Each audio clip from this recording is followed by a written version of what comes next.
সুভাষ বলছি। আমি সুভাষ বলছি, তোমাদের চিরপরিচিত নেতাজি সুভাষ চন্দ্র বোস। আমি কথা বলছি ইতিহাসের ছেঁড়া পাতা থেকে।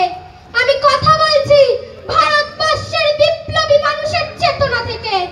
আমি কথা বলছি তোমাদের আত্মবিস্মৃতির অন্তরাল থেকে। আমি কথা বলছি শোকার্ত মানুষের হৃদয় কারা থেকে। আমি তোমাদের বিবেক বলছি হারানো মনুষ্যত্বের হাহাকার থেকে। স্বাধীনতা প্রাপ্তির ৭২ বছর পর তোমাদের কাছে ফিরে এলাম কয়েকটা প্রশ্ন নিয়ে। বলো তোমরা ওরা কারা যারা অহিংসার আড়ালে দেশকে বিভাজিত করলো, ধর্মের ভিত্তিতে ভারত ভূমিকে টুকরো টুকরো করলো, গণতন্ত্রের নামে রাজতন্ত্র কায়েম করলো, নিরপেক্ষতার নামে সাম্প্রদায়িকতা বিষবৃক্ষরোপণ করলো, উন্নত উর্বর ভারত ভূমিকে মুমূর্ষু মৃত প্রায় বন্ধ্যা ভূমিতে পরিণত করলো। বলো তো ৭০ স্বাধীনতার পর কেন আজও শুনতে হয় নিরন্ন বুভুক্ষু মানুষের হাহাকার? কেন শুনতে পায় অসহায় না বিচার পাওয়া ধর্ষিতা নারীর আর্তনাদ?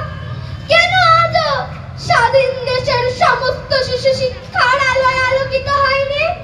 কেন লক্ষ লক্ষ শিক্ষিত যুবক আজও বৃত্তিহীন বেকার?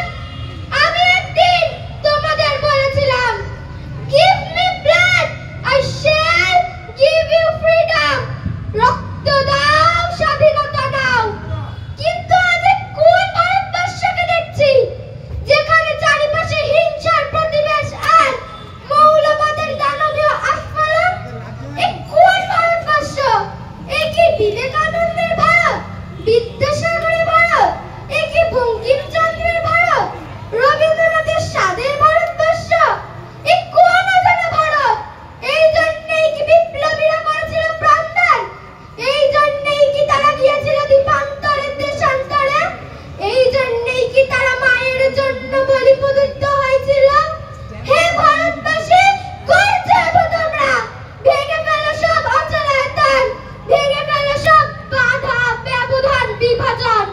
তাকিয়ে দেখো তোমাদের ভারত মাতা কিভাবে কাঁদছে, কিভাবে তার চক্ষু দুটি অশ্রু সজল হয়ে উঠেছে। মায়ের চোখের জল তো হাত দিয়ে মুছিয়ে দাও। ফিরিয়ে আনো সেই সোনালী ভারতবর্ষকে, সেই রবীন্দ্র নজরুলের ভারত আত্মাকে, যেদিন আমরা আবার সবাই একসাথে এক সুরে এক প্রাণে গাইব, বলো বলো বলো সবে শত বীণা বেণু রবে, ভারত আবার জগত সভায় শ্রেষ্ঠ আসন লবে।